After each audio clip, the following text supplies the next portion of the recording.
Barricade পেরিয়ে ও পাশে চলে গেছেন, আমরা সেটাও দেখতে পাচ্ছি।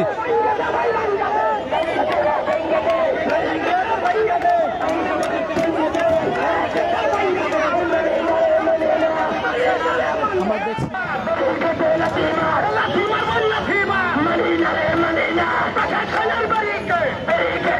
দর্শক, আপনারা দেখছেন যে প্রতিবন্ধী যারা গ্রাজুয়েট রয়েছেন তারা ইতিমধ্যে রয়েছে সেখানে পুলিশের সাথে ধস্তাধস্তি চলছে।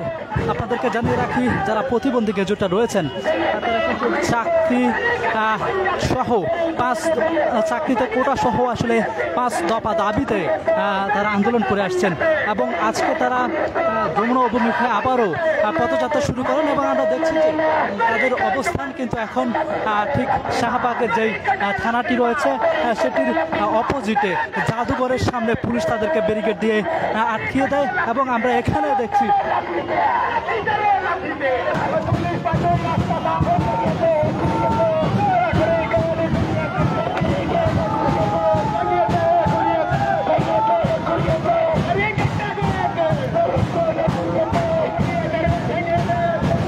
দেখছেন যে যারা প্রতিবন্ধী গ্রাজুয়েটরা রয়েছেন তাদের যে ব্যারিকেডটি রয়েছে পুলিশের সেটি ভাঙার চেষ্টা করছে এবং একজন ব্যারিকেড পেরিয়ে ও পাশে চলে গেছেন, আমরা সেটাও দেখতে পাচ্ছি।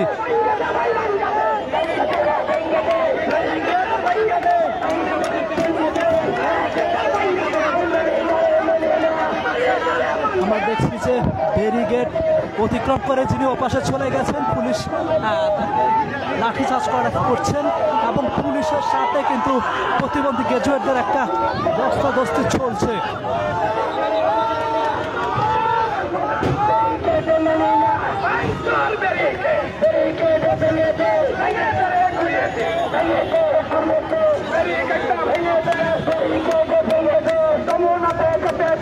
আমরা দেখছি যে যিনি রমনা জোনের মাসুদ এখানে এসেছেন, তিনি পরিস্থিতি সামলানোর চেষ্টা করছেন, ভাঙার চেষ্টা করছেন, সর্বোচ্চ চেষ্টা করছেন।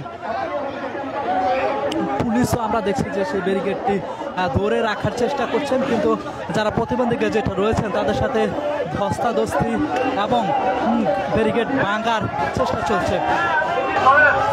পুলিশ তো আপনাদের আমরা কি আপনাদের দাবি দাও মানে ইয়ে করতে পারবো, আদায় করে আমি করে দিতে পারবো এখানে আপনাদেরকে আমি সহযোগিতা করতে পারি। এখন সহযোগিতাটা আপনাদের দিতে হবে। এখন আপনারা যদি জোর করে এখানে এসে সবকিছু করতে চান, পুলিশকে শত্রু ভাবেন, তাহলে তো হবে না। তাহলে আপনারা বাধা দেন কেন? উপায় আছে না, বাধা আপনি তো কোনো ক্ষতি করা হয় না, তাই না? আরে তোমারা বাধা দিলে আমি করবো, আমার কাজটা কি? আমার কাজই তো বাধা দেওয়া। আমাদের যাইতে দেন, তাহলে তো সমাধান হয়ে গেল। কোথায় যাইতে দেবো? যমুনাতে যাবো। যমুনা গিয়ে কি করবা? আমরা প্রধান উপদেষ্টার সাথে দেখা করবো। প্রধান উপদেষ্টা